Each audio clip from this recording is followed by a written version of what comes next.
Buenas, nosotros somos el grupo número 5 y vamos a tratar sobre lo que son los trastornos mentales. Esta exposición estará conformada por Ruester Vázquez Nuezi, Milkester de Luna, Carolyn Gómez, Karina Martínez y su presentadora Lilian Nifrete. Vamos a comenzar por definir lo que son los trastornos mentales y dice que son afecciones que impactan su pensamiento, sentimientos, estado de ánimo y comportamiento. Puede ser ocasionales o duraderas, crónicas. Pueden afectar su capacidad de relacionarse con los demás y funcionar cada día. Continuamos con nuestra compañera Ruester. Buenas noches, mi nombre es Ruester Vázquez y yo voy a hablar sobre la demencia. Se dice que es el deterioro crónico global y habitualmente irreversible de la capacidad cognitiva. El diagnóstico es clínico, se utiliza por lo general en las pruebas de laboratorios y de imágenes. Para identificar las causas tratables, el tratamiento es sintomático. Los inhibidores y los Tesara a veces puede mejorar transitoriamente la función cognitiva. También se dice que la demencia puede ocurrir a cualquier edad, eh, pero afecta primeramente en los ancianos, que representan más de un 50% de los ingresos a los asilos. También se puede clasificar en varias formas como Alzheimer y no Alzheimer, corticales o subcorticales, irresistible o potencialmente resistible o frecuentes o raras. Así que mi parte le sigo con mi compañero. Buenas noches, mi nombre es Milka de Luna y les estaré hablando sobre el trastorno por déficit de atención e hiperactividad. Este es un trastorno psiquiátrico que es más frecuente en la infancia. Este tiene su origen neurobiológico y sus síntomas más habituales, como tal lo indica su denominación, es la inatención, la hiperactividad, la impulsabilidad, y es una afección crónica que frecuentemente se diagnostica en la infancia y en muchos casos persiste hasta la edad adulta. Este trastorno por déficit de atención e hiperactividad puede generar problemas en múltiples áreas del funcionamiento, afectando al desarrollo social, emocional y cognitivo. Es difícil encontrar ese trastorno que sea puro, es decir, sin otros problemas añadidos. Y los problemas más frecuentes son de aprendizaje y de comportamiento. Las causas de este trastorno principalmente son por alteraciones en una región del cerebro llamada corteza prefrontal, donde se realizan funciones mentales tan importantes como la concentración, el control de impulsos y la memoria a corto plazo, también llamada memoria de trabajo. La principal causa es la genética y existe un componente hereditario, pero también existe una multitud de causas ambientales que pueden producir disfunción en esta parte del cerebro y por lo tanto producir ese trastorno. ¿Cómo podemos identificarlo? Bueno, los niños con el TDAH son muy inquietos e impulsivos y tienen problemas para prestar atención y concentrarse. A pesar de intentarlo, son incapaces de escuchar correctamente, de organizar sus tareas, de seguir instrucciones complejas, de trabajar o jugar en equipo y actúan sin pensar, que esta sería la conducta impulsiva. Y esta conducta les provoca problemas con padres y amigos y profesores.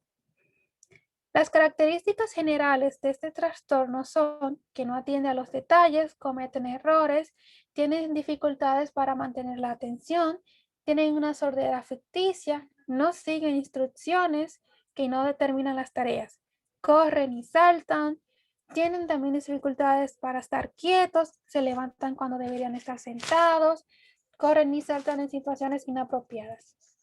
Existen tres tipos de este trastorno. El más frecuente es el tipo combinado, el cual se dan síntomas tanto de inatención, de hiperactividad e impulsividad. El otro por ciento está alrededor del 40% de los afectados solo presentan la inatención. Esos no se mueven mucho, no molestan en clases, pero le cuesta mucho rendir académicamente. Por último, hay un grupo muy pequeño que es en los niños que solo presentan síntomas de hiperactividad. Por último, quiero terminar diciendo que la calidad de vida del paciente es muy variable. Hay niños con trastornos por déficit de atención e hiperactividad con síntomas pocos intensos que toman su tratamiento en la mañana y hacen una vida totalmente normal. Sin embargo, hay otros que sí presentan síntomas y enfermedades como la depresión y pueden tener una calidad de vida muy mermada. Muchas gracias.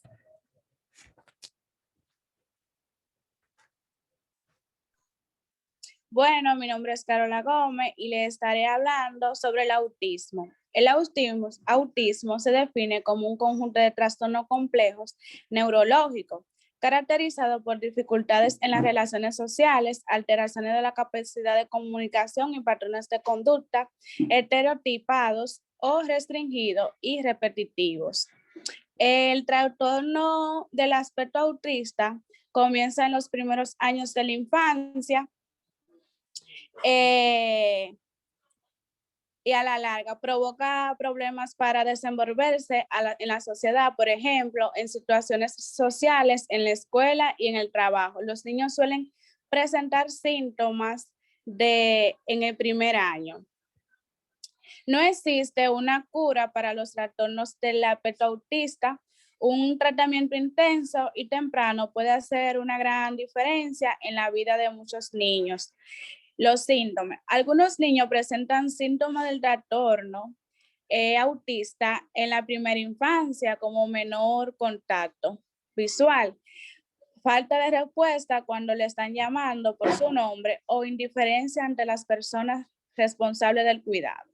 Otros niños pueden desarrollarse normalmente durante los primeros meses o años de vida, pero luego repentinamente se vuelven introvertidos o agresivos, o aprenden habilidades de lenguaje que habían adquirido. En general, los signos se observan a los 2 años. Comunicación o interacción social. No responden por su nombre o en ocasiones parecen no escucharte. No suelen hacer contacto visual y carece de expresión facial. No parece entender preguntas o indirectas simples. No puede mantener ni iniciar una conversación o tal vez inicia una solamente para pedir algo o nombrar elementos. Repite palabras o frases textuales, pero no comprenden cómo usarlas. Patrones de comportamiento. Un niño o un adulto con el trastorno autista puede tener intereses, actividades o patrones de comportamiento repetitivos y limitados. O incluso se presenta cualquier de los siguientes síntomas. No participas de juego limitado, se obsesiona con un objeto, una actividad con una intensa o concentración anormales, realiza movimientos repetitivos como lanzarse o girar. La causa. Existen 2 causas, que es la genética y factores ambientales. Varios genes diferentes parecen estar relacionados con los trastornos del autismo. Más aún, otros genes pueden afectar el desarrollo del cerebro o en el modo en que comunican las neuronas cerebrales, o pueden determinar la gravedad de los síntomas. Algunas mutaciones genéticas parecen ser hereditarias, mientras que otras suceden de manera espontánea. Los factores ambientales. Actualmente, los investigadores estudian si factores como las infecciones virales, los medicamentos, las complicaciones durante el embarazo o la contaminación del aire desempeñan un papel en el desencadenamiento del trastorno del espectro autista.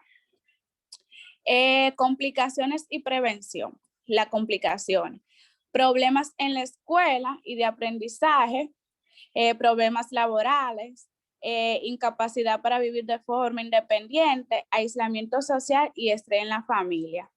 La prevención. No hay manera de prevenir el trastorno autista, pero hay opciones de tratamiento. El diagnóstico o intervención temprana son los más útiles y pueden mejorar el desarrollo del lenguaje de habilidades y la conducta. Sin embargo, la interacción es útil a cualquier edad. Si bien en general los niños no dejan de tener los síntomas del trastorno del autismo, cuando crecen pueden aprender a desempeñarse adecuadamente. Muchas gracias. Muy buenas noches, mi nombre es Karina y le estaré hablando sobre el trastorno de la conducta. ¿Qué es el trastorno de la conducta? Es una serie de problemas conductuales y emocionales que se presentan en niños y adolescentes. Los problemas pueden involucrar comportamientos o impulsivos, consumo de drogas o actividades delictivas. El trastorno de la conducta a menudo, está asociado por el trastorno de déficit de atención. También puede ser signo inicial de depresión o trastorno bipolar. Causa. Ha sido asociado a un maltrato infantil, consumo de drogas o alcohol por parte de los padres, conflictos familiares, trastorno genético o pobreza. El diagnóstico es más común entre varones. Es difícil saber cuántos niños tienen ese trastorno. Eso se debe que hay muchas cualidades necesarias para el diagnóstico, tales como actitudes desafiantes y desobediencia de las reglas. Son difíciles de definir. Para realizar un diagnóstico de trastorno de conducta, el comportamiento tiene que ser mucho más extremo de lo que es socialmente aceptable. Trastorno de conducta en adultos. Un trastorno de personalidad es un tipo de trastorno mental en el cual tiene un patrón de pensamientos, desempeño y comportamiento marcado y poco saludable. Una persona con trastorno de personalidad tiene problemas para percibir y relacionarse con las situaciones y las personas. Hay dos tipos de trastorno, como es el trastorno negativista desafiante. Se define como un patrón recurrente de conducta negativa, desafiante, desobediente y hostil dirigido a la figura de autoridad. Trastorno de conducta se define por un patrón de comportamiento persistente y repetitivo, donde se violan los derechos básicos de los demás o importantes normas sociales, incluyendo además comportamientos agresivos, causando daños, amenazas, crueldad. Es todo de mi parte, lo dejo con mi compañera. Gracias. Yo le voy a hablar sobre lo que son los trastornos por estrés postraumático. El trastorno por estrés postraumático, o TEPT, es una afección de salud mental que algunas personas desarrollan tras experimentar o ver algún evento traumático. Este episodio puede poner en peligro la vida, como la guerra. Como la guerra, un desastre natural o un accidente automovilístico o una agresión sexual. Pero a veces el evento no es necesariamente peligroso. Por ejemplo, la muerte repentina e inesperada de un ser querido también puede causar este trastorno. Es normal sentir miedo durante y después de una situación traumática. El miedo desencadena una respuesta de lucha o huida. Esta es la forma en la que el cuerpo busca protegerse de posibles peligros. La causa.